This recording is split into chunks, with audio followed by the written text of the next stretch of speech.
Bien, entonces vamos a comenzar con la ayudantía jóvenes. Ya, estén atentos. Si tienen dudas o consultas o alguna otra cosa, me preguntan. Bien, en el primer parcial vamos a ver primero este modelo de acá. ¿Ok? Este fue, por así decirlo, mi examen en mi semestre. Ya, en donde nos preguntaba dos cosas, ¿no? Y de estas dos preguntas, cada uno tenía su valor, ¿no? Por ejemplo, la segunda pregunta valía 70% y la primera 30%, ¿no? Pero esto estaba fácil, ¿ya? La clave acá es tener un buen formulario, ¿ya? Y saber interpretar lo que nos pide el enunciado, ¿no? La pregunta. ¿Listo? Y tener cuidado con los datos, ¿ya? Eso. En este examen, este estudiante, bueno, no es mío, ¿no? Es de alguien, sacó 90. Es una nota buena, ¿no? Nota buenísima. Pero no hay límite para el que estudia, ¿no? Pueden llegar a notas eh, excelentes, ¿no? Como esta de acá, que fue mi examen de mí. Entonces, los 90 estudiantes que hubo, o 100 si me equivoco, creo que fue el único que sacó esta nota. ¿Ok? Y el ingeniero es celoso. A los que sacan así buena nota, les entrega al final su examen. ¿Ya? Eso. Y no te permite sacar foto. A mí no me permitió sacar foto a mi examen, ¿no? Entonces solo puedo sacarle esto y ya después me lo pidió porque él se lo lleva, se lo lleva el examen. ¿Listo?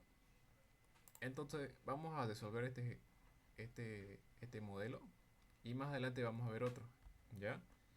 Así que vamos a comenzar con la primera pregunta de nuestro primer modelo. ¿Listo? Entonces comencemos. Nos dice la pregunta calcular el gatito el factor de resistencia al rodamiento, o sea, el KRR. Ya se le será familiar, ¿no? Para un camino, considerando que un camión es jalado por otro camión a una velocidad de 50 kilómetros por hora. O sea, este camión que es jalado va a una velocidad de 50 kilómetros por hora. Bueno, este camión que es jalado sí.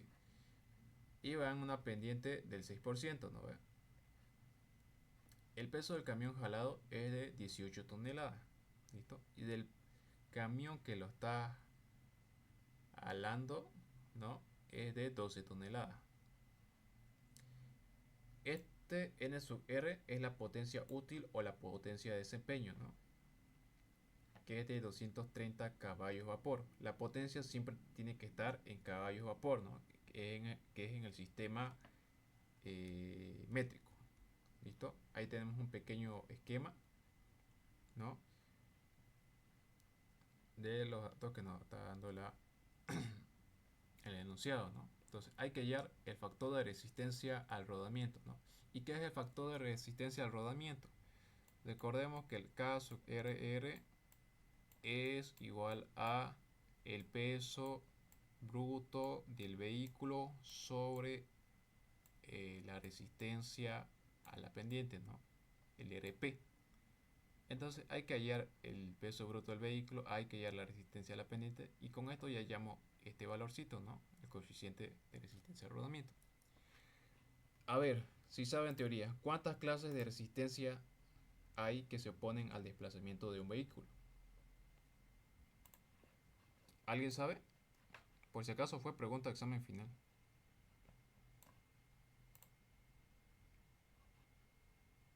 Jóvenes, ¿qué dicen?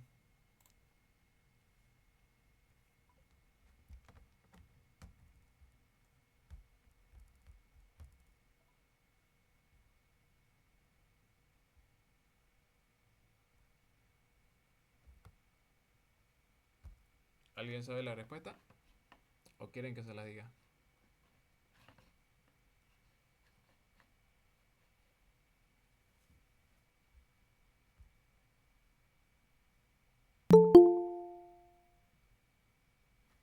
Creo que alguien entró, ¿no?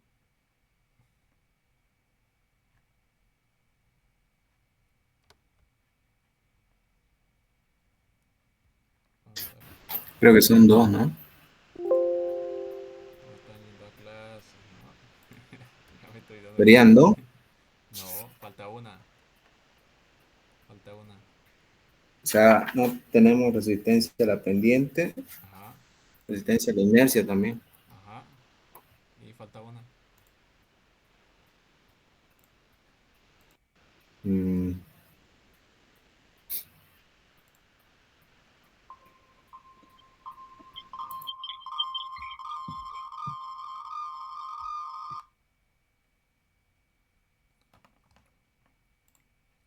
Ya.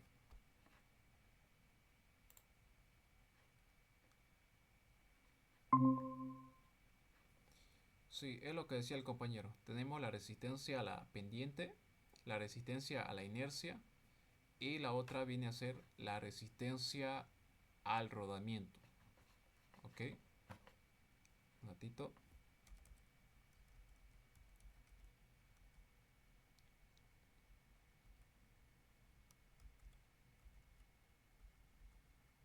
¿Listo? Hay una fórmula que el ingeniero lo muestra en sus clases. Dice que la resistencia al rodamiento es igual a 0,02, si no me equivoco, o 0,2 del peso bruto del vehículo más 0,006 del peso bruto del vehículo multiplicado por H. ¿Ya? Acá en el primer miembro toma el 2% del peso del vehículo. ¿Ya? Y también este segundo miembro nos dice que cuando el hundimiento de las llantas del vehículo, ¿ya? También contribuyen a la resistencia al rodamiento, ¿no? Por cada centímetro, ¿no? Por eso se lo multiplica por H. Esta es una fórmula de la resistencia al rodamiento. ¿Ok? Eso dice la teoría. Eso para que lo tengan en cuenta. ¿Listo? Vamos a hallar entonces el peso bruto del vehículo.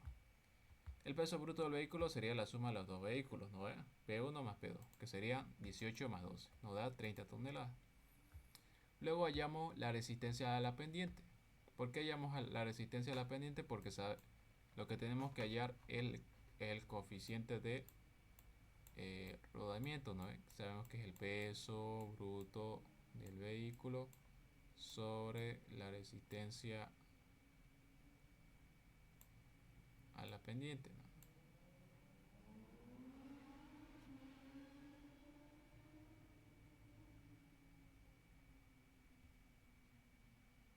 Ah, perdón, a ver, me estoy equivocando, creo que la fórmula es el peso bruto del vehículo dividido entre eh,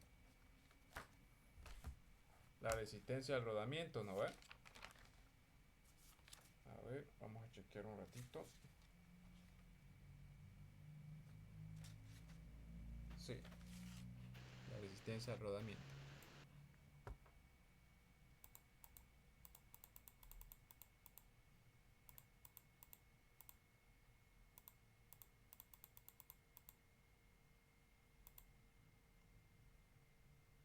Ah, ya, es esta fórmula.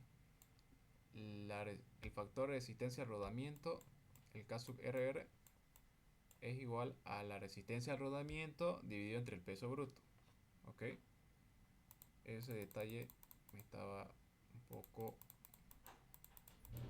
confundiendo, ¿no? Ya.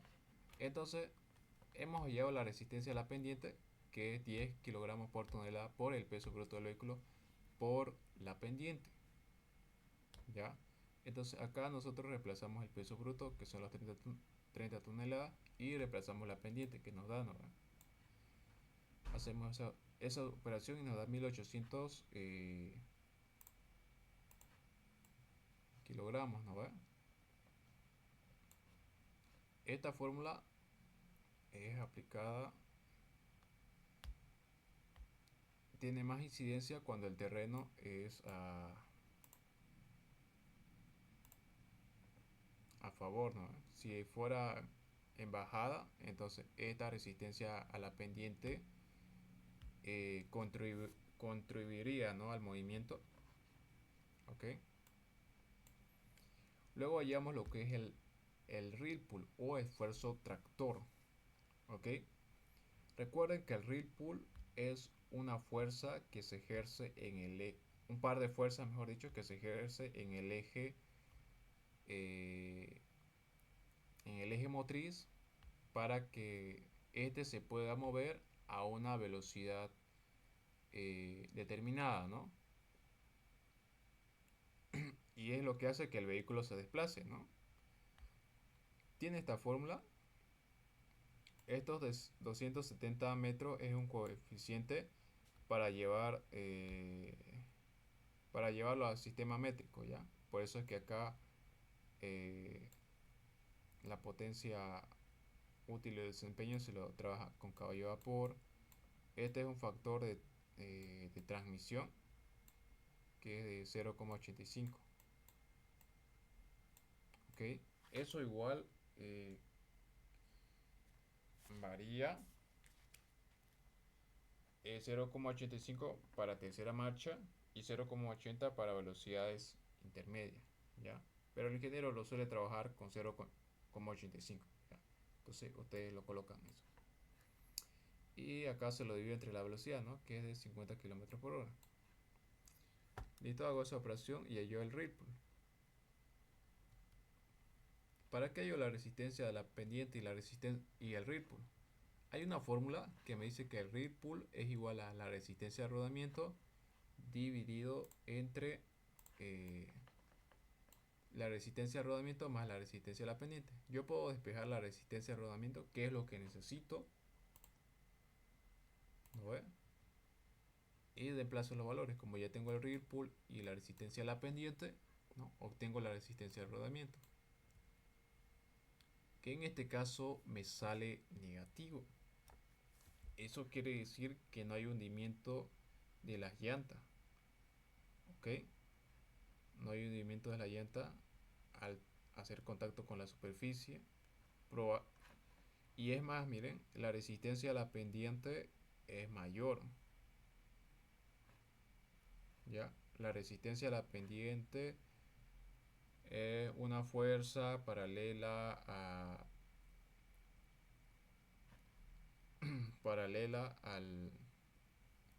al terreno natural, ¿no?, a la superficie.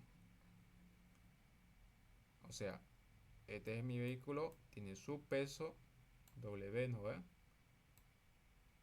Sabemos que este peso este vehículo se está yendo en esa dirección, ¿no ve? Este peso yo lo puedo descomponer, ¿no?, en sus componentes. Esta sería una componente y esta sería su otra componente, ¿no? Esta componente que se opone al movimiento se llama la resistencia a la pendiente, ¿ya?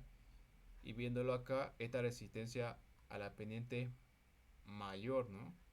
Entonces no se lo estaría viendo esto como si el vehículo no, le estuviera costando subir y en vez de subir estuviera bajando, ¿no? Eso.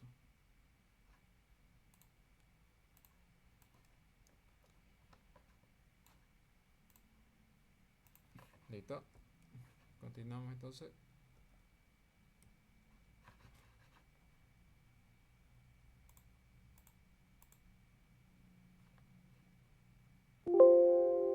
Pucha,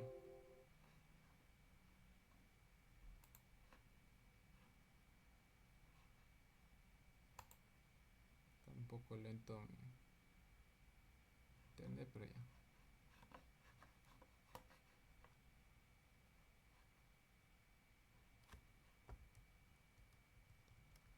Entonces con eso hallamos la resistencia al rodamiento y luego hallamos lo que nos pide el enunciado, ¿no? La resistencia, el factor de resistencia al rodamiento. Tenemos acá la resistencia al rodamiento que lo hemos hallado con su signo negativo y lo dividimos entre el peso bruto, ¿no? Que es de 30 toneladas. Con eso ya obtenemos nuestro factor de resistencia al rodamiento. ¿Listo? Que está en unidades kilogramos por tonelada. ¿Hasta ahí se entendió, jóvenes?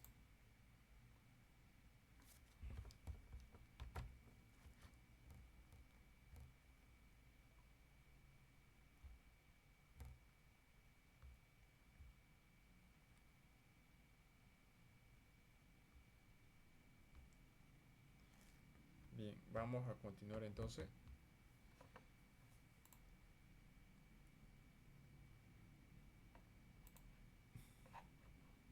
Esta es la segunda pregunta del primer modelo.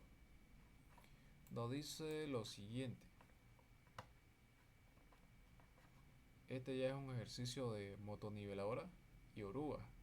¿Ya? Esta pregunta valía el 70%. Listo. Nos dice lo siguiente. Aquí hay que leer bien, ¿no? Hay que entender lo que nos está pidiendo el ejercicio. Hay que ser eh, cauteloso, ¿no?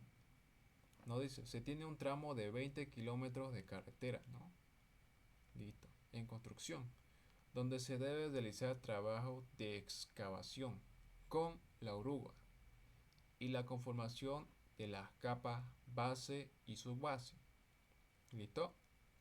O sea, hay que excavar con la oruga y luego hay que colocar la subbase y la base. Los tramos parciales son de 50 metros para la oruga. ¿Ya? 50 metros voy a trabajar con la oruga. Y los 300 metros con la niveladora. ¿Ok? ¿Cuál es el ancho de la vía? Nos dice que es de 15 metros. Y los espesores son de 30 centímetros para la capa subbase y de 15 centímetros para la capa base. Esos son los espesores que voy a conformar. Calcular, ¿qué nos pide? Calcular cuántas orugas son necesarias para excavar una capa con espesor igual a 35 centímetros. En un tiempo de 60 días. Ya nos da el tiempo. Y la cantidad de motoniveladoras que se necesita, ¿no? Para conformar lo que es la subbase y la base. En tiempos de 45 días para subbase, ya, 45 para subbase y 50 para la capa base. ¿Cuántas orugas se necesita? ¿Cuántas motoniveladoras? ¿No? Eso es lo que nos está pidiendo este ejercicio.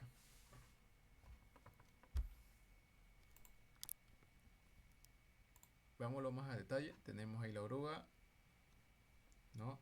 Su distancia de trabajo, hemos dicho, 50 metros. Es una oruga DSI-H de transmisión directa. Tiene una eficiencia del 85%. ¿Listo? Estos son datos por si acaso. Y también nos dice sobre el material. Este material tiene un ángulo de reposo de 45 grados. ¿No? Es un suelo arcilloso. ¿Okay? Si es arcilloso, tiene más cohesividad, ¿no? O sea que las partículas se pueden unir entre ellas, ¿no? Y no se desmoronan, ¿no? Como otros materiales como la arena, ¿no? Ahora sobre la velocidad. En primera marcha, esta oruga avanza con 2,5 kilómetros. En segunda marcha, con 3,5 kilómetros. Luego retrocede. Vean que la velocidad va aumentando, ¿no? De 3,5 de 2,5 a 3,5. Luego retrocede, ¿no? Y cuando hace el retroceso, ya viene con 12 kilómetros por hora. La longitud de la hoja es de 4,5. De esta hoja topadora, si no me equivoco, lo llama el ingeniero. Es de 4,5 metros. Altura de la hoja, 1,10 metros. Se lo va a hacer en un terreno horizontal. ¿Ya? factor de descarga es de 0,85, también nos lo da de dato, y el tiempo fijo de 0,25 minutos. Para la capa subbase y capa base, la longitud de esta cuchilla que ven acá es de 3,65. También la motoniveladora va en marcha, ¿no? 3 pasadas en primera marcha con esta velocidad, 3 pasadas en segunda marcha con esta velocidad. La velocidad de retorno la hace en 15 kilómetros por hora. El ancho de plataforma ya nos dice de 15 metros. Longitud de maniobra 0,5 minutos. Longitud del tramo 300 metros. Ángulo de la cuchilla. Por si acaso esta cuchilla no va recta, ¿no? Tiene un ángulo. Es de 50 grados. Y su eficiencia es del 85 grados. Otra cosa que tenemos que tener en cuenta también es el material. Para la subbase nos están dando este tipo de material, un A240. Ya, nos dan la densidad compactada de 1790, nos da la densidad suelta también. Tenemos acá la capa base, es un A1A, nos dan igual su densidad compactada y su densidad suelta. Al final del enunciado también nos dice que calculemos, hagamos un dibujo y calculemos la distancia entre montículos, ¿no? De cada material,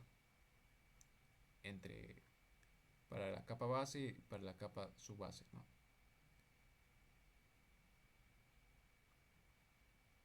Listo, y nos dice que la volqueta tiene una capacidad, ¿no? De 12 metros cúbicos. ¿Listo? ¿Listo? Bien.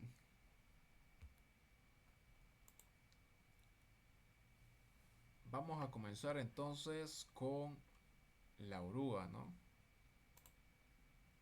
Cálculo de la oruga.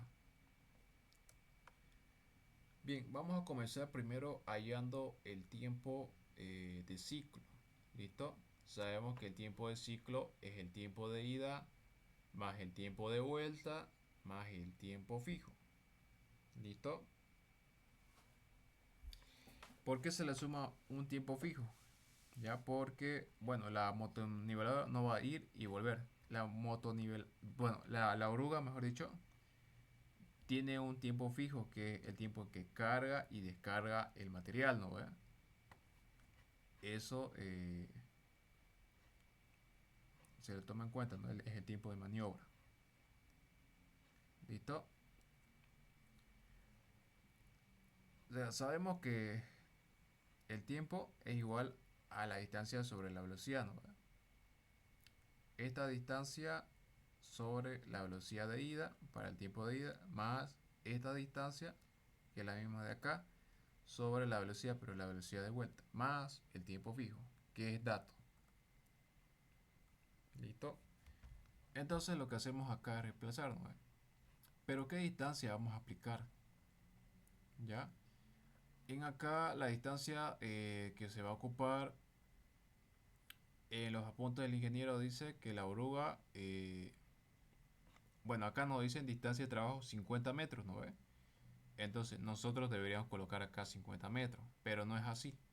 Lo que pasa es que las orugas, eh, como cuando como van a comenzar con su trabajo recién en primera marcha, eh, dice que se lo tiene que trabajar con 30 metros, ¿ok?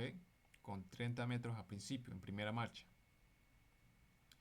Y de los 50 metros, yo trabajo en primera marcha con 30 metros. Y lo restante lo distribuyo en los otros tiempos, ¿ok? Listo. Esto lo divido entre la velocidad que me da cada dato de avance, que es de 2,5 km por hora. Todo esto que ustedes ven acá es un factor de conversión para llevar los kilómetros, bueno, los metros a kilómetros y las horas a minutos, ¿no? Y ahí se va a eliminar kilómetros con kilómetros, hora con hora, metros con metros y va a quedar minutos, ¿no?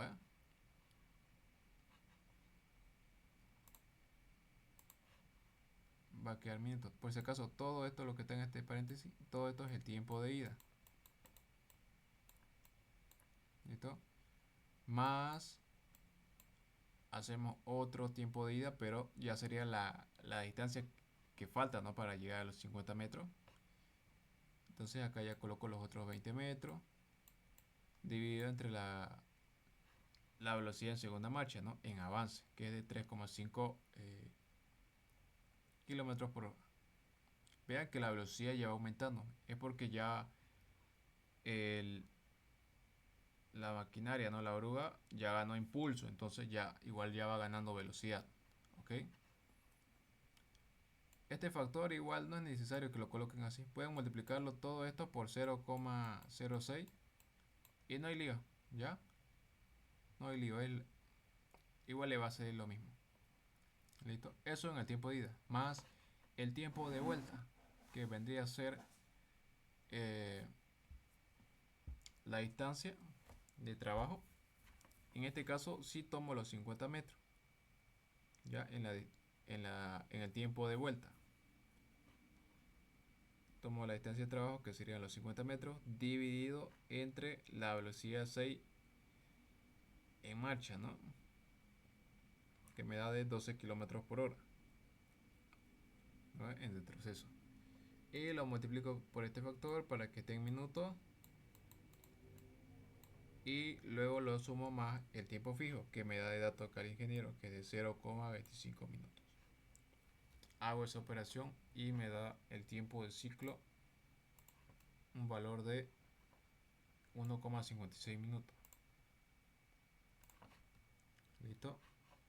Luego hallo lo que es el volumen de la hoja de la oruga. Esta tiene esta fórmula como tal, no es un rectángulo, ¿no? Es tipo como un trapecio. ¿Ya? Y esta es su fórmula. Okay, entonces lo que hago es reemplazar la longitud de la hoja, que es 4,5 metros, por la altura de la hoja, que es 1,10 metros, lo elevo al cuadrado y lo divido entre dos veces la tangente del ángulo de reposo, ¿no? Del material, que es a 45 grados. ¿Listo? Y me da ese volumen de la hoja de la oruga, que es de 2,72 metros cúbicos. ¿Listo? Lo siguiente que voy a hacer es hallar el rendimiento o producción.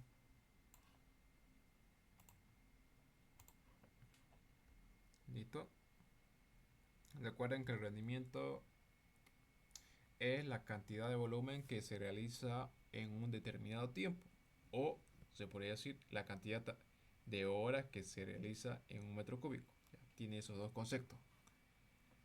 ¿Ok? Para una oruga en terreno horizontal se aplica esta fórmula. ¿Ok? ¿Cómo sabemos que es un terreno horizontal? Ahí en el enunciado nos decía terreno horizontal, ¿no? ¿Listo? Esta es la eficiencia que nos da de dato. Esta es la velocidad que lo hemos hallado. Bueno, es el volumen de la hoja de la oruga, mejor dicho. Este es un coeficiente de descarga que igual nos da acá, que depende del tipo de material. Ya, eso igual tómenlo en cuenta, mejor si se lo digo ahorita. Nos dice que es de 0,80 para suelos no cohesivos y está entre 0,90 a 1 para suelos cohesivos, ¿no? Como este es un suelo cohesivo, debería ser de 0,90 a 1, ¿no? Pero en este caso el ingeniero no lo da, digamos, con ese dato, ¿no? De 0,85. Entonces, pues hay que acatar lo que nos da el ingeniero de datos. No sabemos si se ha equivocado. ¿Listo? Por 60. Los 60 es para llevar, no ve que el tiempo de ciclo nos va a dar en minuto. Entonces, esos minutos yo lo llevo ahora, ¿ya? Cuando lo multiplico por 60. ¿No ve? Reemplazo los valores y me dio que el rendimiento es de 5,58 metros cúbicos por hora. ¿ok? No está en minutos, por hora. Listo, ya tengo el rendimiento. Lo siguiente que voy a hacer ahora es hallar el volumen total de todo el tramo de mi carretera. Entonces multiplico la longitud del tramo, joven.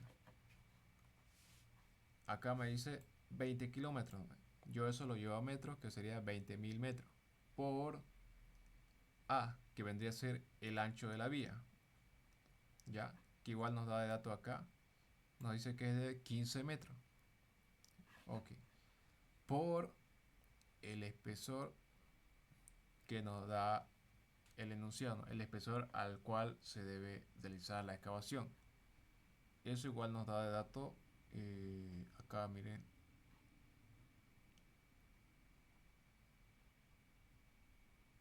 50 metros para la oruga, para montanela, ta, ta, ta, ta.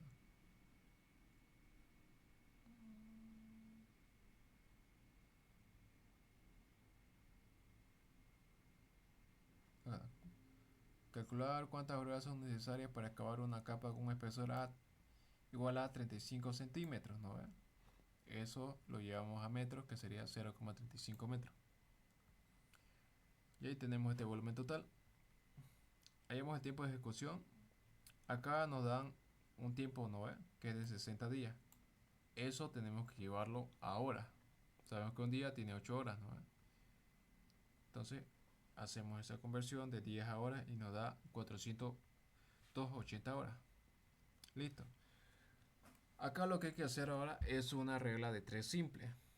¿Listo? ¿Cómo es eso?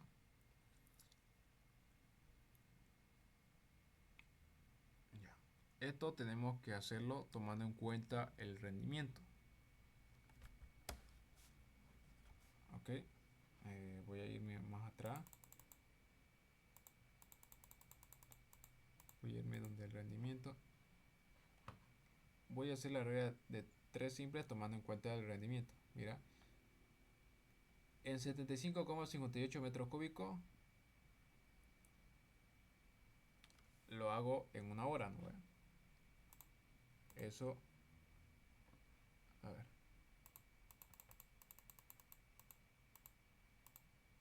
75,58 metros cúbicos excavo, ¿no? En una hora. Pero yo quiero en 480 horas, ¿no? Que es el tiempo de ejecución. ¿Cuánto material voy a excavar? Hago la regla de 3 simple y tengo el volumen del material a excavar. ¿No ve? Eso es lo que voy a excavar en 480 horas. Listo. Ahora hallo lo que es la cantidad de orugas, que es lo que me pedía el enunciado.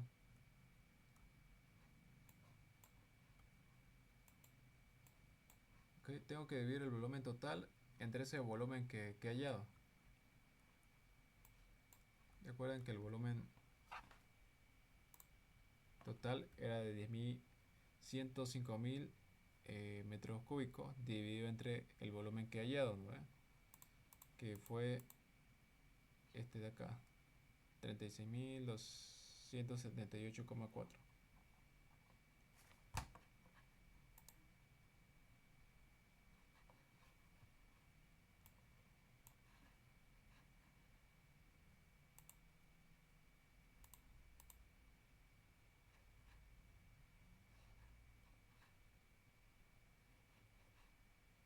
Ya, me está enojando esto. Ya. Listo, hago esa división y me sale 2,89 orugas, ¿no? Esto yo lo tengo que redondear al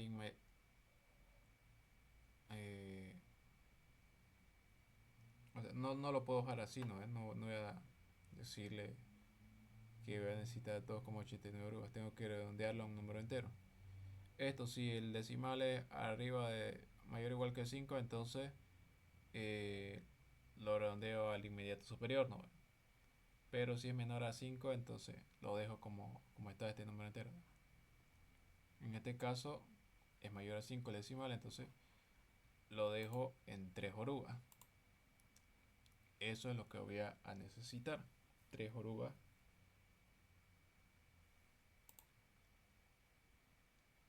Listo. Ya. Ahora vamos a hacer el cálculo para la motoniveladora.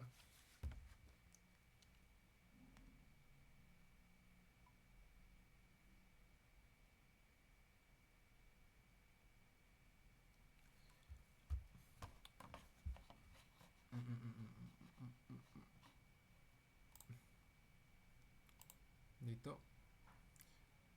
Hay que hacer esto para la capa subbase y para la capa base. Vamos a empezar primero para la capa subbase. ¿Ya? Y lo primero que vamos a hacer es hallar la longitud efectiva de la cuchilla. ¿Ok? La longitud efectiva es una longitud horizontal. ¿Ok? No es inclinada, es recta. Listo, es igual a la longitud de la cuchilla. Recordemos que esta cuchilla viene inclinada, ¿no? Así como se ve en el gráfico, es inclinada y tiene un ángulo, el ángulo de la cuchilla. Pero nosotros no necesitamos esta longitud inclinada, no necesitamos esta longitud efectiva, por eso es que la estamos hallando. Reemplazamos los valores, longitud de la cuchilla nos da el dato acá, 3,65 por el coseno del ángulo de la cuchilla, que es de 50 grados. Eso nos da 2,35 metros. Luego hallamos el tiempo de ciclo, que sería el tiempo de ida más el tiempo de vuelta más el tiempo de maniobra, ¿no? Y es todo esto de acá. Acá sí préstenme atención.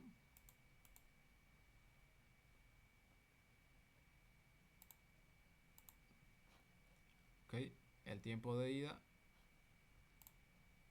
acá es todo esto es el tiempo de ida, esto es el tiempo de vuelta y esto es el tiempo de maniobra, ¿no? Tiempo de ida.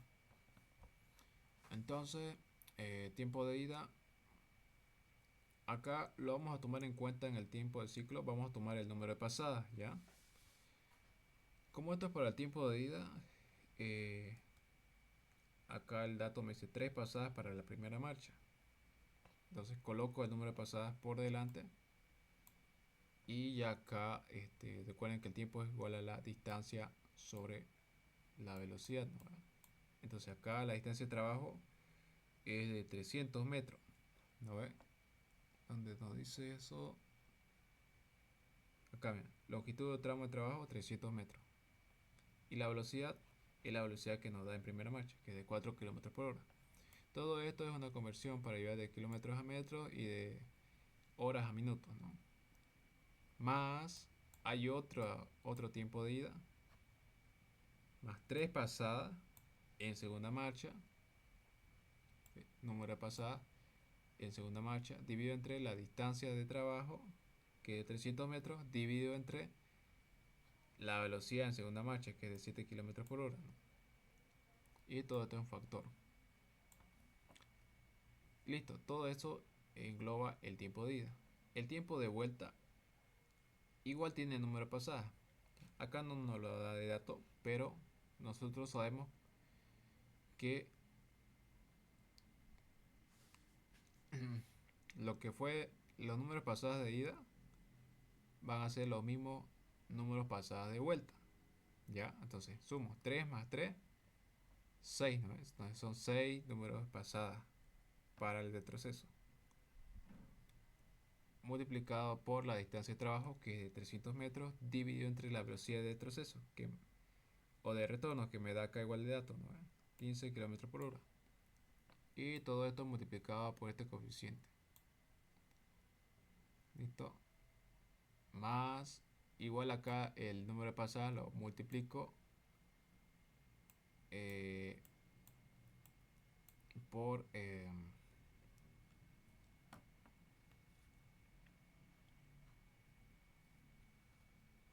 tiempo de maniobra,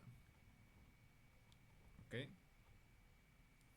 Que es de 0,5 minutos, que también me da de dato el, el enunciado, ¿no?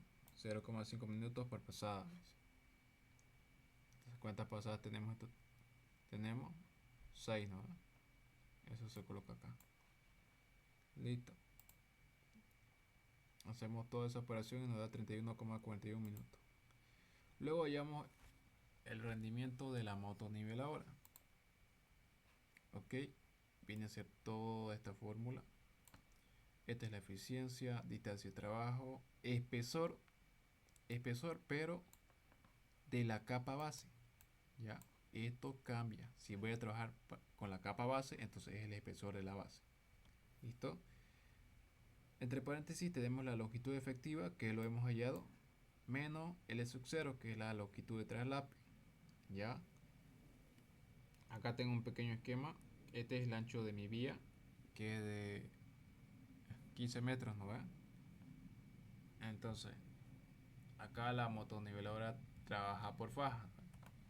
Primera faja y segunda faja. Pero la longitud de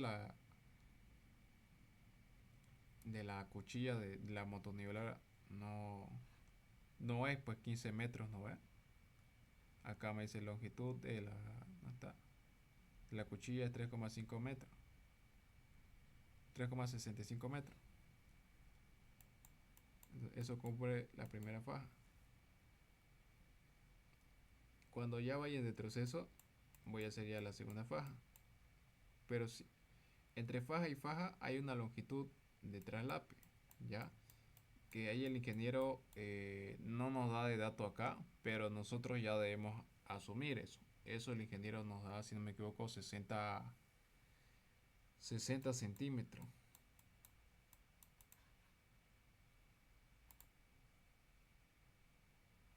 Ya, eso yo lo tengo que llevar a metros, ¿no? Que sería 0,6. Entonces reemplazo, eficiencia 0,85, distancia de trabajo 300, espesor de la capa subbase, eso me dice, ¿dónde está?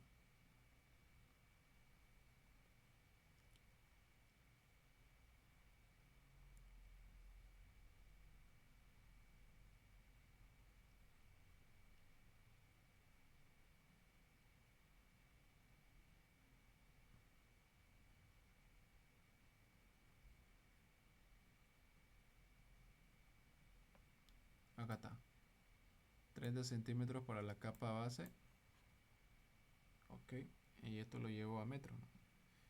Reemplazo la longitud efectiva 2,35 menos la longitud de traslape, que es 60 centímetros, por 60 dividido entre el tiempo, el número de pasadas por el tiempo de ciclo, que esto prácticamente no, es esto, ¿no? Porque lo hemos trabajado juntos. Listo, y nos da 255,73 metros cúbicos por hora. Listo, luego hallamos el volumen compactado, que vendría a ser la longitud de todo el tramo, los 20.000 metros cúbicos, 20.000 metros, los 20 kilómetros lo lleva a metros, ¿no?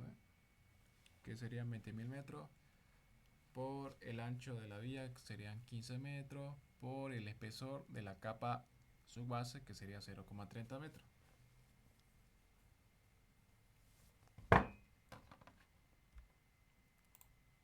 Listo, y tengo un volumen de 90.000 metros cúbicos. Luego hallo lo que es el volumen suelto. Precisamente necesito este volumen compactado para poder hallar el volumen suelto, ¿no? Esto ya es la densidad compactada por el volumen compactado dividido entre la densidad suelta. Y las densidades me da de datos, ¿no? Para la capa subbase, ya dato eso. Densidad compactada 1790 kilogramos por metro cúbico. Volumen compactado lo he hallado. Y la densidad suelta, que es de 1650 kilogramos por metro cúbico, ¿no? Y me da un volumen suelto de este valor. Listo. Tiempo de ejecución nos dan 45 días, ¿no ve? 45 días para capa su base. Eso leanlo bien, cuidado que se confundan con 50. A algunos les ha pasado eso y pucha, ni modo, pues se han fallado y le puso más anotario.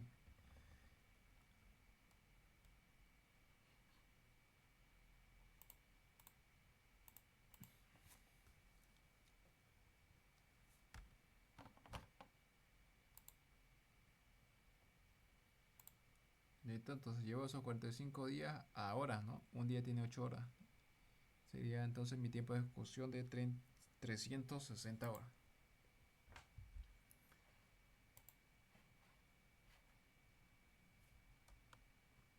Ok, luego yo hago esta relación de esta regla de tres simples, ¿no ve? Uso lo que el tiempo de el rendimiento, ¿ya? El rendimiento me dio 255,73 metros cúbicos por hora, ¿no? Es ese volumen que conformo en una hora. ¿Listo? Pero yo necesito para mi tiempo de ejecución, que son 360 horas, ¿cuánto volumen voy a conformar de capa subbase? Hago esa relación de tres simple y obtengo este valor, ¿no? De 92.062,8 metros cúbicos. Listo. Y calculo la cantidad de motoniveladoras, que sería el volumen suelto sobre ese volumen que he hallado. Es una relación de volumen en sí. ¿Listo? Con esto se eliminan los metros cúbicos con metros cúbicos y queda la motoniveladoras, ¿no? Que me da un valor de 1,06 motoniveladoras. Ok, eso yo, como este 0 no es mayor que 5, entonces lo dejo en 1. Ya, se lo dejo en 1. Y así, es una sola motoniveladora la que voy a ocupar.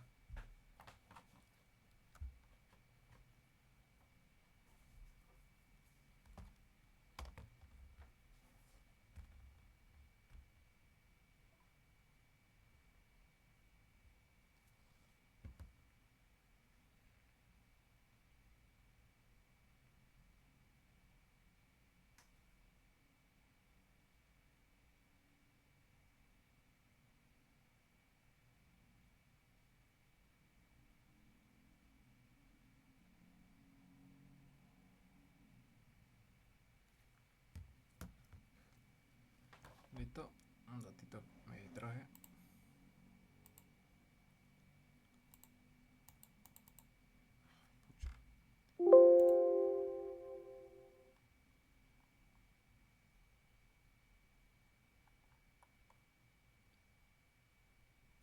¿Qué quedamos, no?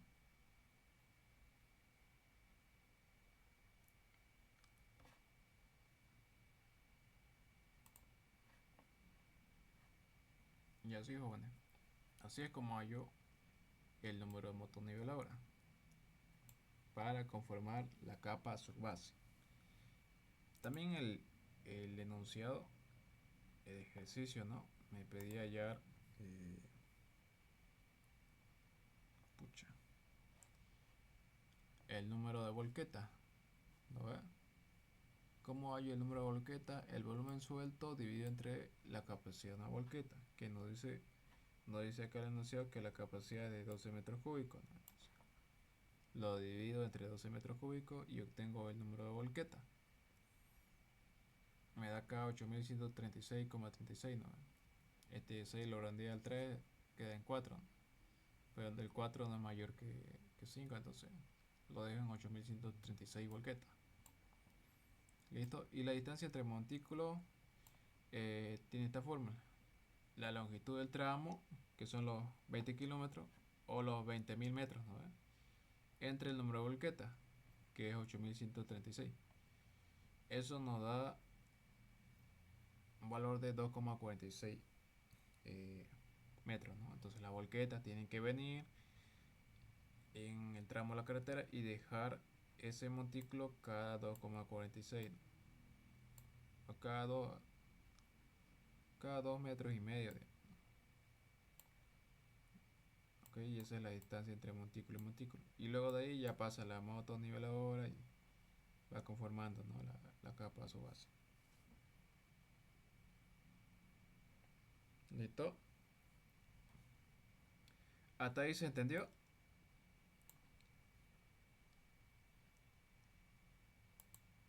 Jóvenes.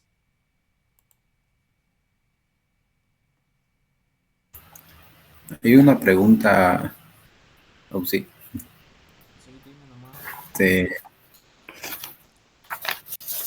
a ver, en lo que es el cálculo de oruga, hay una fórmula que dijiste que se ocupa solamente para terreno horizontal. Ujú. ¿Qué pasaría si el terreno no fuera horizontal? ¿Tendría una pendiente? ¿Cambiaría la fórmula? Mm, la fórmula en sí no cambia, pero da una condición en los apuntes del ingeniero. Eh, no sé si lo viste, decía que para pendientes negativas, el rendimiento, o sea, la producción, ¿no? Aumenta de un 2 al 8% por cada ciento de pendiente. Supongo que hay que sumarle, ¿no? Al rendimiento que he hallado, le tengo que aumentar ya sea un 2 o 8%. Eso ya depende de mí, ¿no? De mi criterio. Por cada ciento de pendiente. Si la pendiente del terreno es negativa, o sea, si va hacia abajo, ¿no? Pero si es positiva, el rendimiento disminuye. ¿Por qué disminuye? Porque a la oruga le va a costar excavar, ¿no ve? Como el terreno es ascendente, entonces le va a costar excavar. Por eso es que el rendimiento disminuye de mi oruga. ¿Ya? Entonces en ese caso supongo que hay que restarle del 2 al 4% por cada ciento de pendiente. ¿Listo? No hay una fórmula como tal. Es nomás eh, tener en cuenta esos detalles.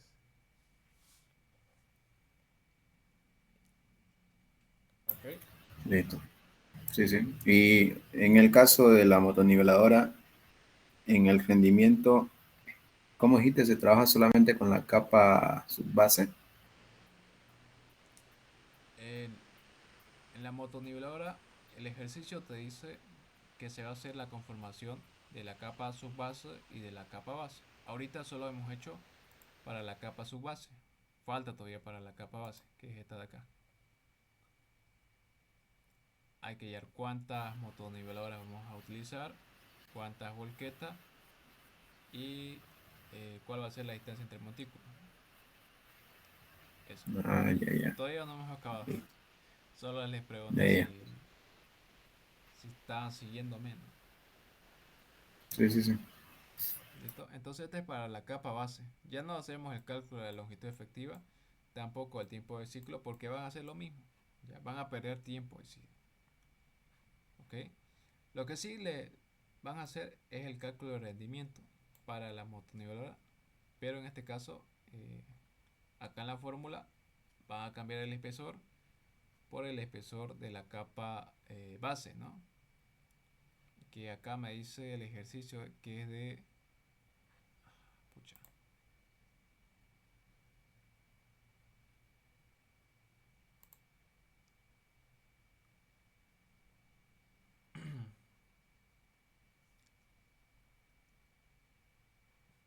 Es de 0, es 15 centímetros, dice, ¿no? Mira, para la capa base. Entonces esto lo lleva a 0,5, 0,15 metros. Listo, la longitud efectiva no cambia, todo se mantiene. Seguimos. Ya acá el volumen compactado es la longitud del tramo. Creo que tampoco. Bueno, aquí sí cambia porque hay que multiplicarlo por el espesor de la capa base, que son los 0,15 metros. En el volumen suelto igual cambia porque ahora es se ocupa la densidad compactada, ¿no? Para este tipo de suelo, ¿no? El A1A, que es de 1880, y la densidad suelta es de 1690, ¿no? Cambia ahí también el volumen suelto. ¿Listo? Tiempo de ejecución también cambia. Nos dan 50 días para la capa base. ¿Ok? Eso lo llevamos ahora. Un día tiene 8 horas. Hago la operación y obtengo 400 horas. Listo, ya tengo mi tiempo de ejecución.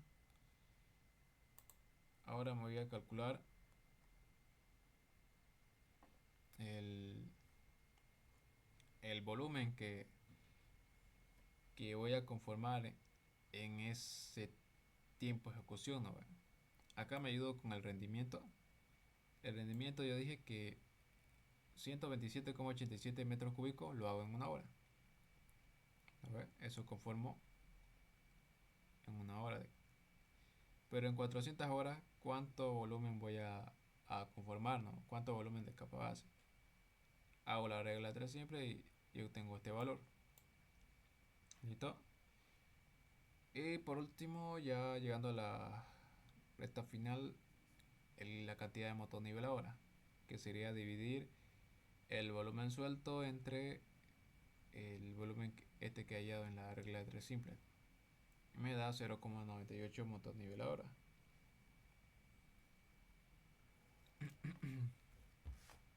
¿Listo? Esto lo redondeo. Como el decimal es mayor o igual que 5, entonces yo lo dejo en 1.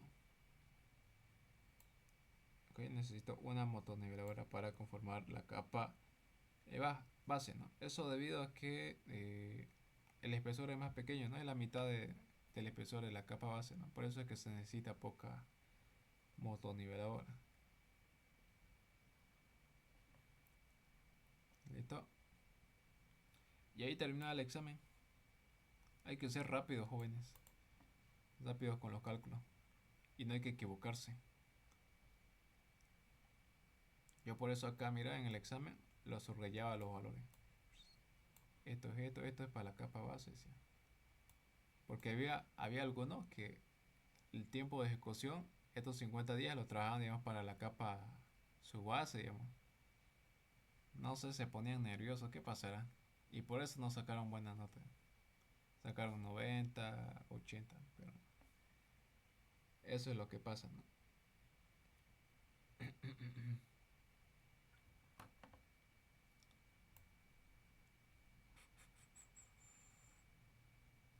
Y a ver, vamos por este otro modelo.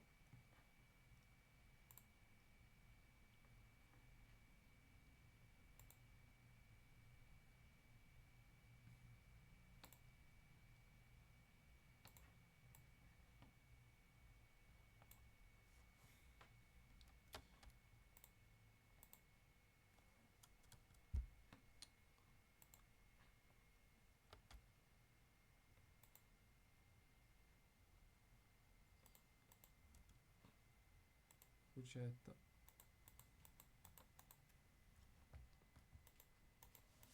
Bueno, esta línea se ha mantenido, ¿no?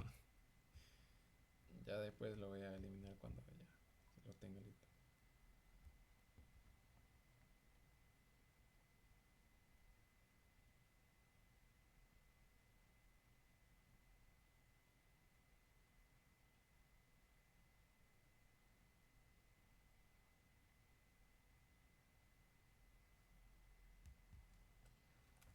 Ya. Esto, pucha, para el semestre que les tocó está fácil, regalada está. Capaz les toque así. Pero sí han tres preguntas, ¿no? Esta línea, pucha.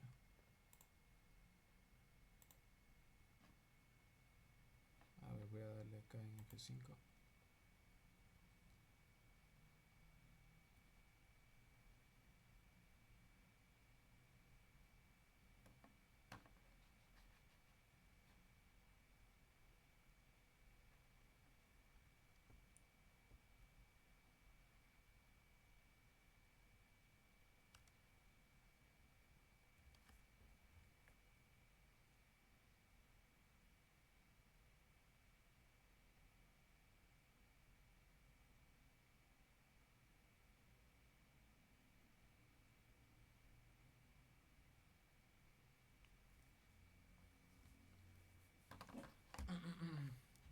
escucha.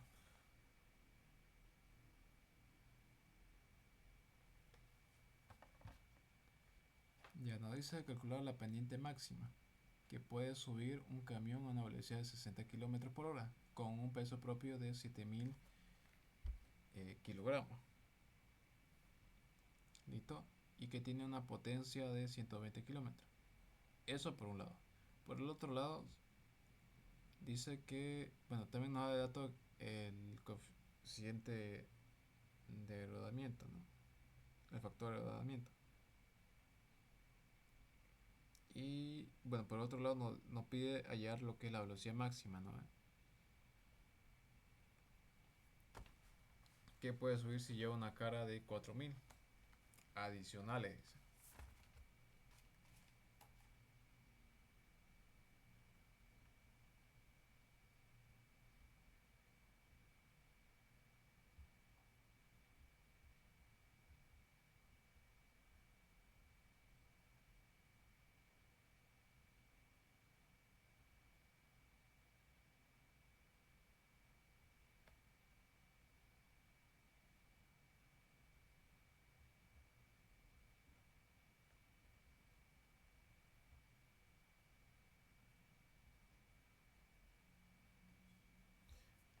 Ya, me voy a disculpar, estaba leyendo unos mensajes.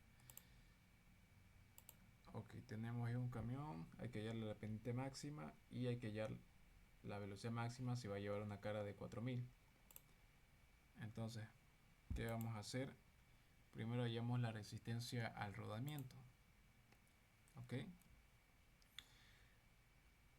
esa es la fórmula. Despejamos la resistencia al rodamiento, que sea el caso que R por el peso bruto del vehículo. El caso RR, el factor de resistencia al rodamiento, lo tenemos de dato multiplicado por el peso bruto del vehículo, que nos da de dato, ¿no? Que es 7000 kilogramos. Nosotros lo llevamos a toneladas, ¿no? Que es 7. Y nos da un valor de 175 kilogramos. Luego hallamos lo que es el Whirlpool. Tenemos la potencia útil de desempeño, que es de 120 caballos de vapor.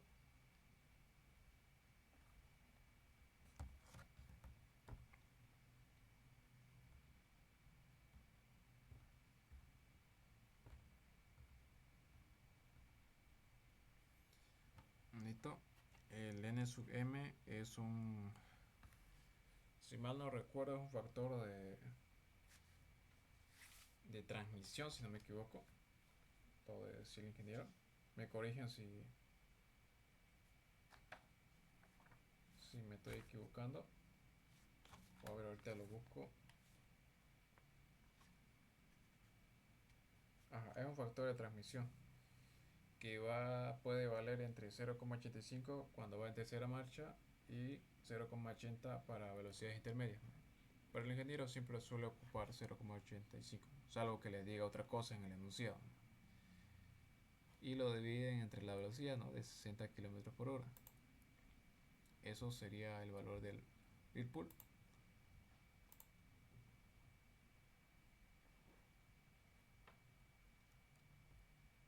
Luego hallamos la resistencia a la pendiente, ¿no? Sabemos que el Whirlpool es la resistencia al rodamiento más la resistencia a la pendiente, ¿no? Despejamos ahí la resistencia a la pendiente,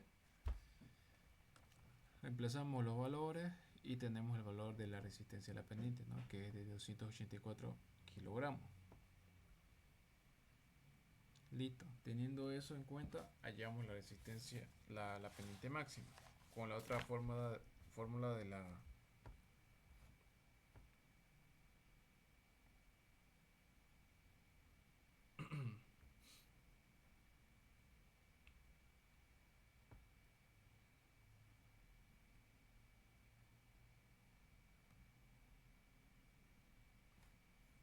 con la otra fórmula de la resistencia a la pendiente, ¿no? Que es la que les he mostrado al principio, que es de 10 kilogramos por tonelada por el peso bruto del vehículo por la pendiente.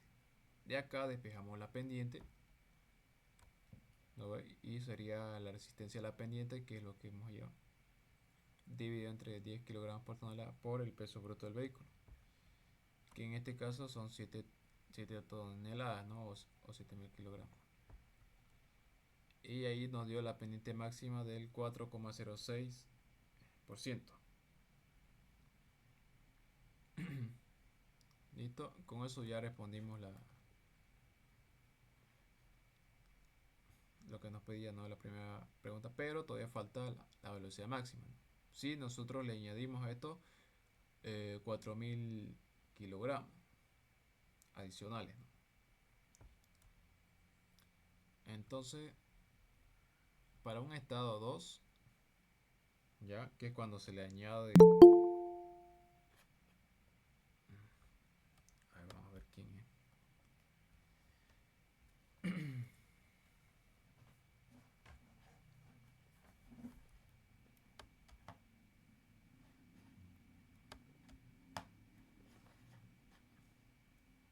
Ratito ya, ahí nos vamos a quedar un rato.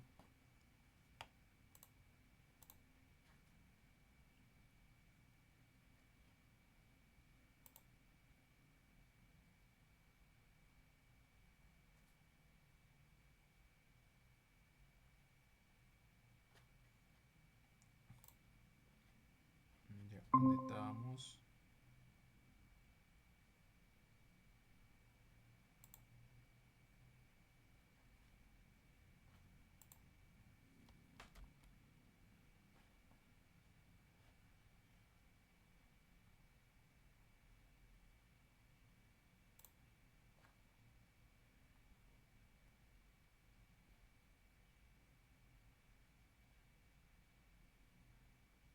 Acá estábamos, ¿no? Ya.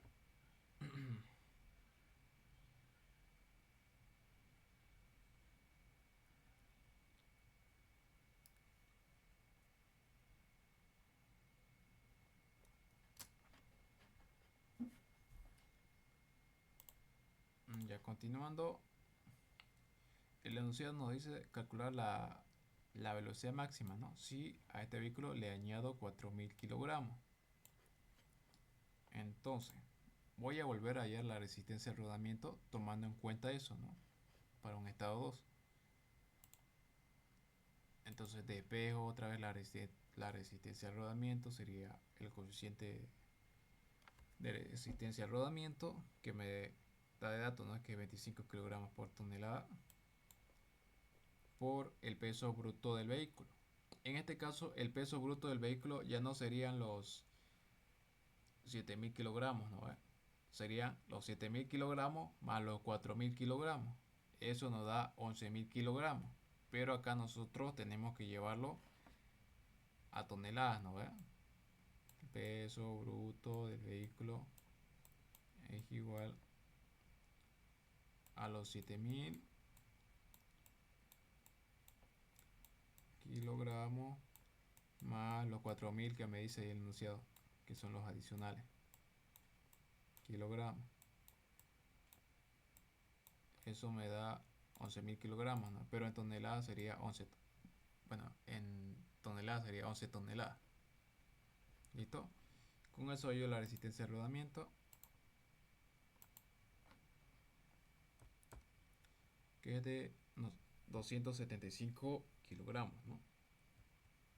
Listo. Volvemos a hallar la resistencia de la pendiente para un estado 2.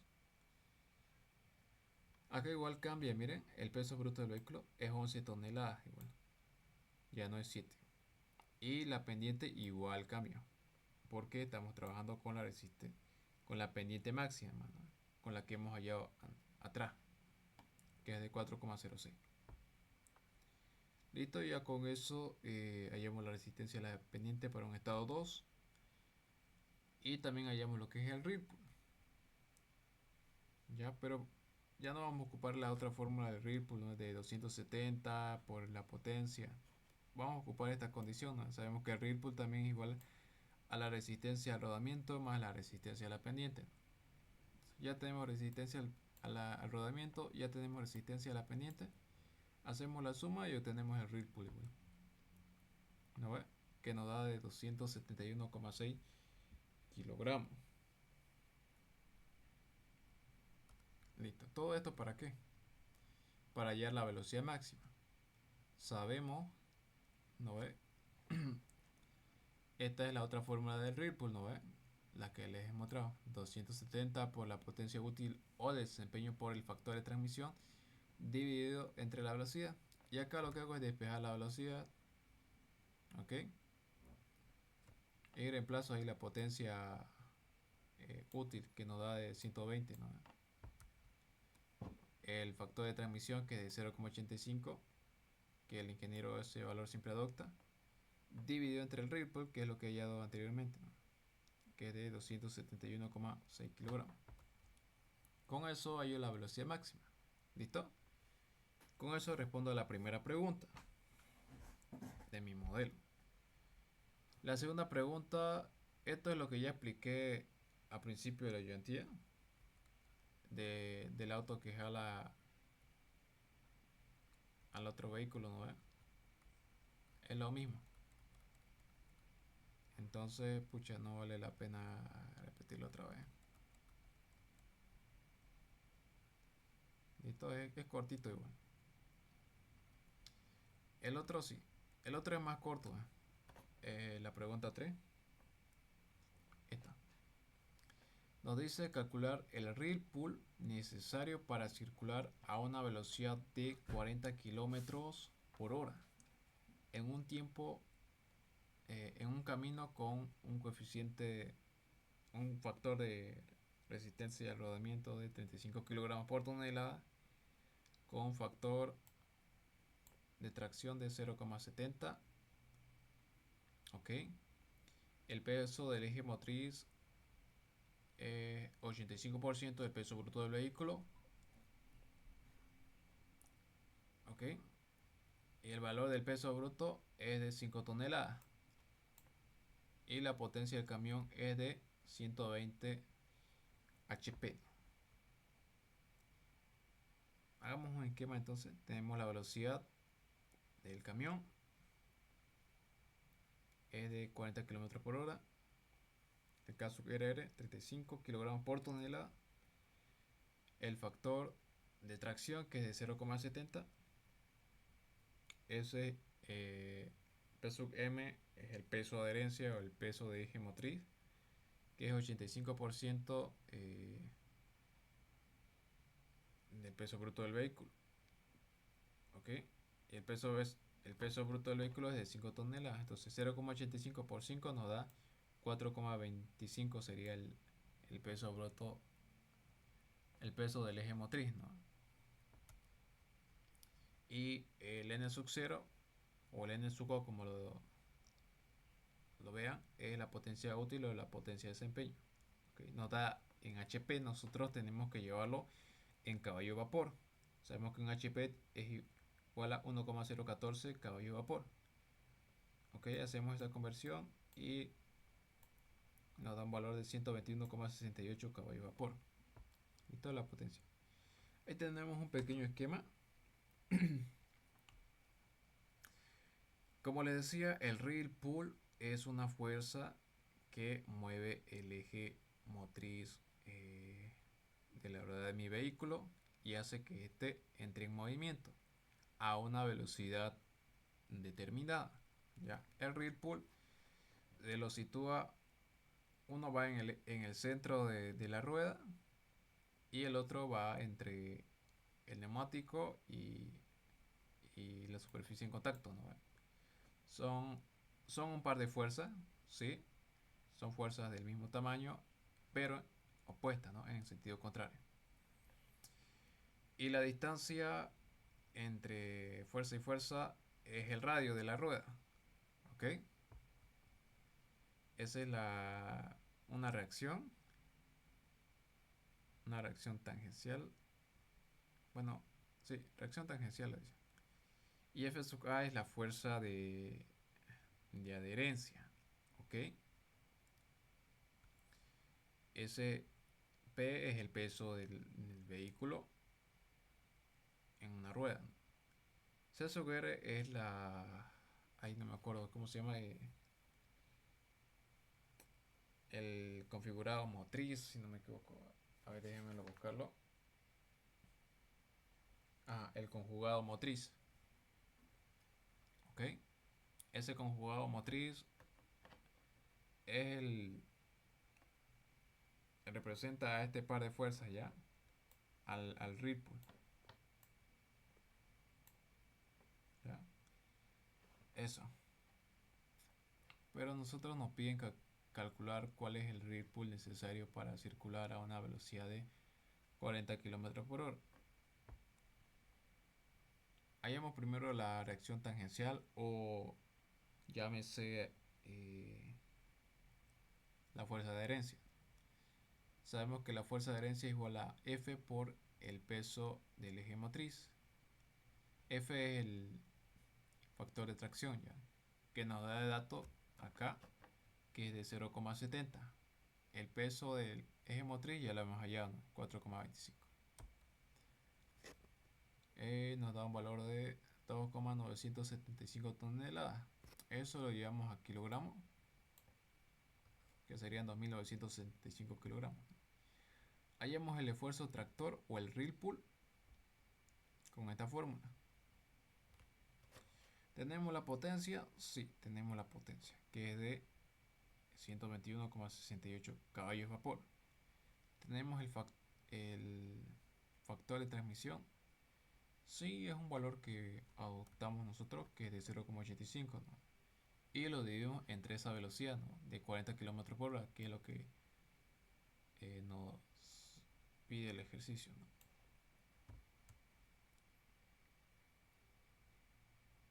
Y nos da un ripple de 698,14 kilogramos.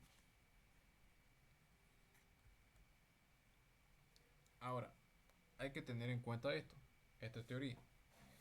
Siempre que el esfuerzo tractor, o sea el ripple, supere la fuerza de adherencia, que es este valor que hemos hallado, habrá un patinaje de la rueda en sí misma, ¿ok? O sea, el vehículo no va a avanzar, se va a quedar en su mismo sitio. Es como si estuvieras patinando en hielo, digamos, ¿no? No vas a ir en un lugar, no vas a ir a ningún lugar, te vas a quedar en el mismo sitio. ¿Listo? Entonces, para que verificamos, ¿no? Si nuestro ripple es mayor que nuestra fuerza de adherencia. En este caso, no va. El ripple no es mayor que mi fuerza de adherencia. Este es 698 y el otro es 2975. Entonces esto quiere decir que mi vehículo sí está avanzando, no está circulando. ¿Listo? Eso sería entonces, jóvenes. No sé si tienen alguna duda o consulta.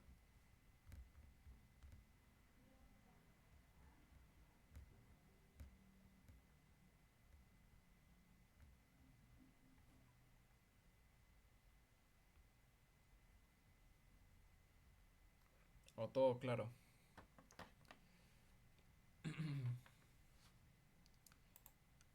Este es el examen por el que quiera resolverlo del anterior semestre. El semestre 2024-2, o sea, después que yo pasé maquinaria 1, vino otro grupo. Y fíjense que acá sí les preguntó, ¿no? Teoría. ¿Qué es la potencia de desempeño o la potencia útil? ¿Y qué es la potencia reducida, ¿no? Entonces, ahí igual ustedes tienen que estar preparados. No sé cuánto fue la repartición de la nota acá, si las preguntas valían, qué sé yo, 30% y el ejercicio 70%. Eso no lo tengo de dato, la verdad.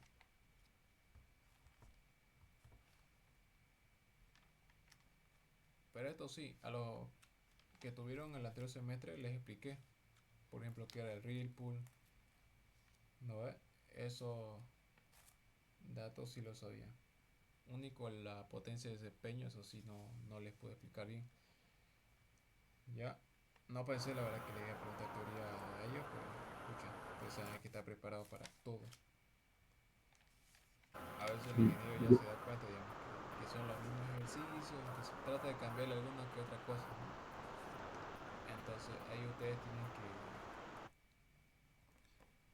que ser vivos, ¿no? Tienen que darse cuenta, tienen que estudiar de todo, no es solo lo que yo les estoy enseñando. Por ejemplo, acá la potencia útil o la potencia de desempeño viene a ser lo que es la potencia que mueve todo el sistema del vehículo para que éste pueda desplazarse, ¿no? Su simbología es N sub 0. Esa es la potencia útil o de desempeño. La potencia reducida, o sea, N sub R, viene a ser, bueno, la teoría dice que es el aprovechamiento real de la potencia suministrada en el motor. ¿Listo? Esta potencia reducida tiene su fórmula. Es la potencia útil de desempeño multiplicada por N sub M, que es el factor de transmisión. Que este factor de transmisión puede estar entre 0,85 cuando va en tercera marcha o, o de 0,80, ¿no? Para velocidades intermedias. Eso se lo digo, ¿no? Por si el ingeniero cambia algún dato, ¿no? Eso, y después le preguntó qué es el reel pull. Les acabo de decir, no siempre se lo estoy repitiendo. El reel pull es la fuerza que mueve al vehículo, si lo quieren decir de esa forma.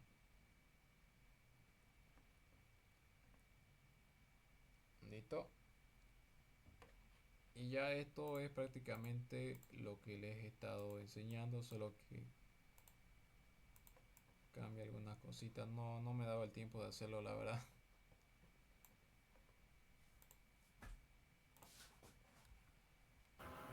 Una consulta. A ver, veamos qué cosas les ha pedido aquí. La Sí, pregunta 3 ya la hicieron. sí, sí, dime. Yo en la pregunta 3 de ese examen, ¿ya lo hicieron o todavía? Eso todavía no lo he hecho. El modelo, si no me equivoco, me lo han pasado anterior. Ayer o anteayer. No he Ah, podido y, hacerlo todavía. Pero ya les he explicado esto similar en la ayudantía. Ya no es que no haya explicado esta parte. Es lo mismo, solo cambia algunas cositas. Por ejemplo, acá mira el terreno. En el anterior ejercicio era un terreno horizontal. Acá es un terreno ya inclinado, ¿no? Con pendiente positiva. Entonces ustedes acá tienen que sumarle cuando hay en su, ¿cómo se llama? Su rendimiento, cuando es pendiente positiva, si mal no recuerdo, a ver, déjenme buscarlo.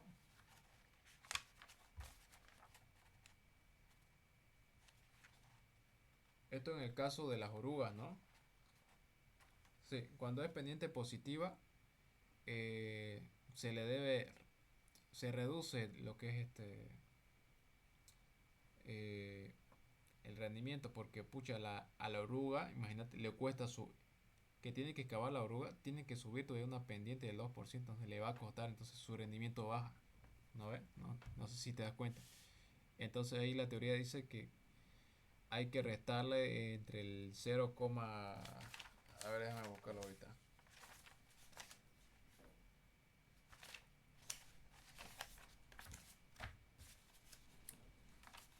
¿la clase lo está grabando? Disculpa.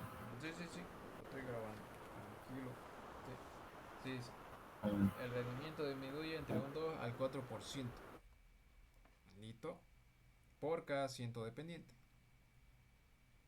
¿Ok? Eso tienen que tenerlo claro. Otra cosa, a ver qué cosita más puedo pillar. Ah, mira acá dice distancia de trabajo, te da 100 metros. Ya, cuando hagas tu tiempo de ciclo, eh, el tiempo de ciclo, recordemos que es el tiempo de ida más el tiempo de vuelta más un tiempo fijo, ¿no?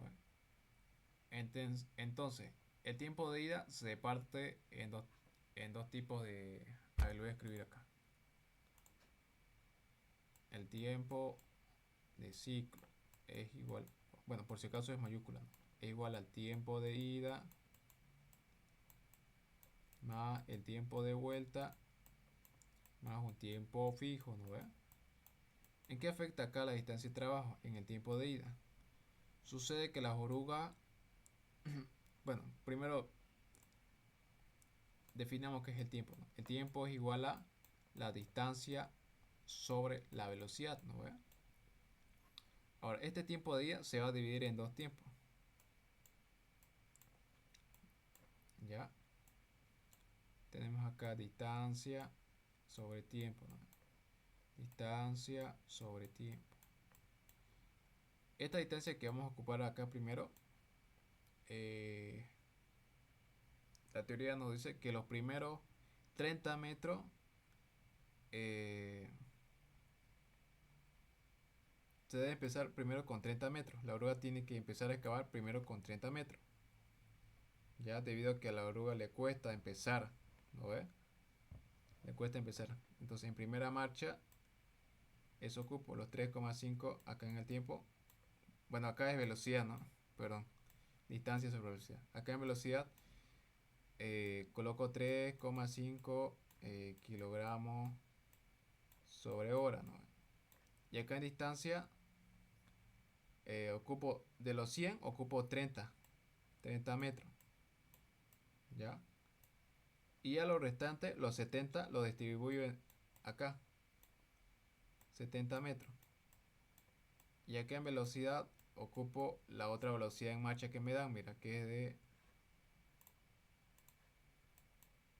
4,5 kilómetros, ¿no? Eso coloco acá, 4,5 kilómetros por hora. ¿Listo? Y todo esto sería el tiempo de ida, ¿ya? Ahora para el tiempo en vuelta se trabaja con la distancia normal, con la distancia de trabajo, los 100 metros dividido entre la velocidad de retroceso, ¿no? Que es de 12 kilómetros por hora. 12 kilómetros por hora. ¿Listo?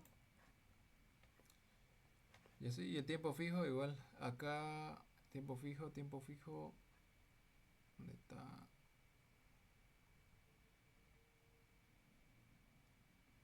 No da, creo un tiempo fijo, no.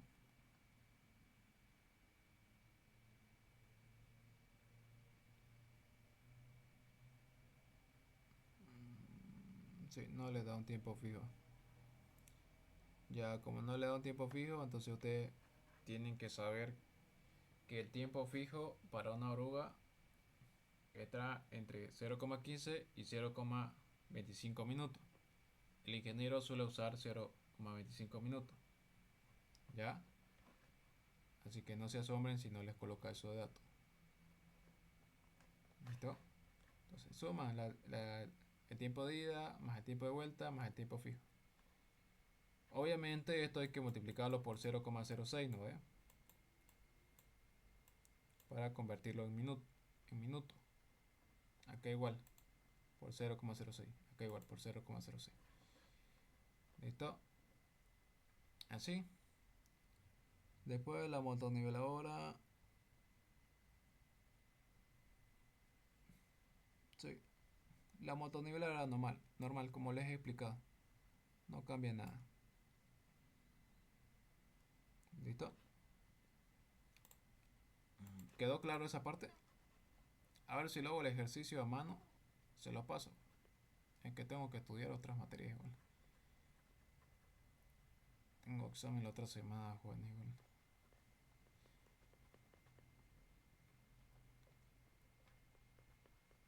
Sería bueno un Listo. modelito Cualquier de... duda, consulta, me preguntan, nomás yo lo voy a ayudar.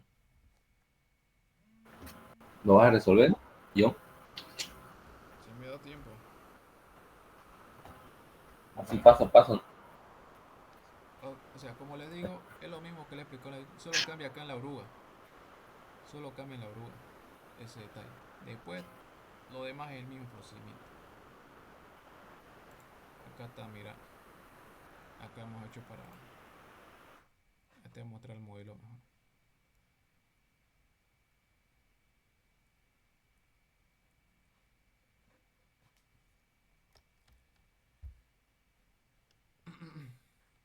Pucha.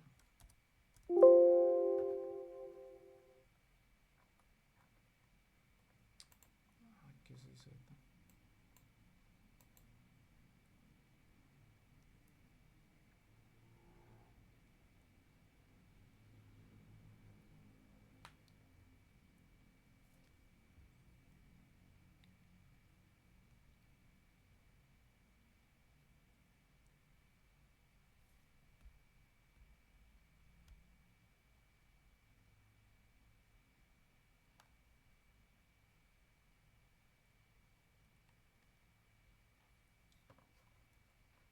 Eso igual el ingeniero fue tolerante en este ejercicio el anterior semestre.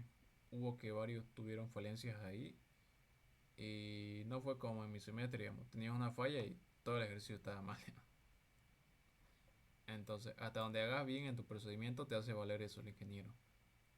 ¿Ya? Eso tómenlo, tomen nota, ¿no? Ay, pucha, no sé qué pasa con mi compa. Ya ahí mira, hemos hecho un ejercicio así como de eso. Solo cambia acá en la oruga, ¿no? Después la motoniveladora, todo. Ok, esta están por demás.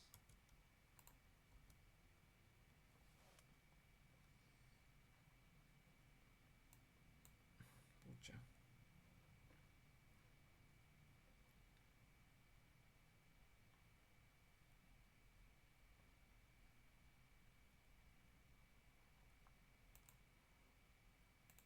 Bueno, ese es mi examen, ¿no? Este es el modelito, mira. Lo mismo.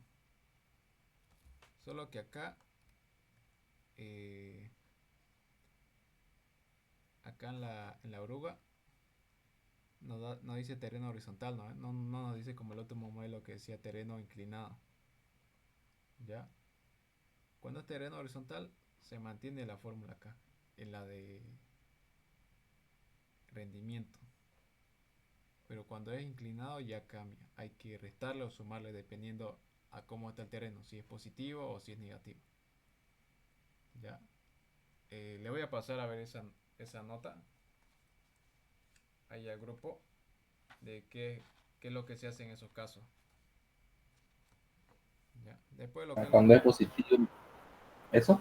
Cuando es pendiente, cuando se suma, cuando se resta. ajá, cuando es positivo hay que restarle el, el rendimiento disminuye, ¿no? Y dice que hay que restarle entre un 2 al 4% por cada ciento de pendiente. A ver, déjame chequearlo. Sí, de un 2 al 4%.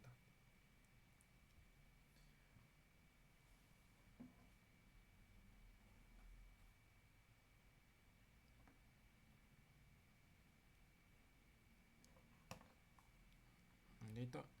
Entonces lo dejamos ahí, jóvenes. Listo. La clase se lo voy a mandar por Drive, será, ¿no? Se lo voy a enviar a su Drive. ¿Listo? Listo, gracias, John. Me envía, Listo, listo. porfa. Chao, chao. Nos vemos.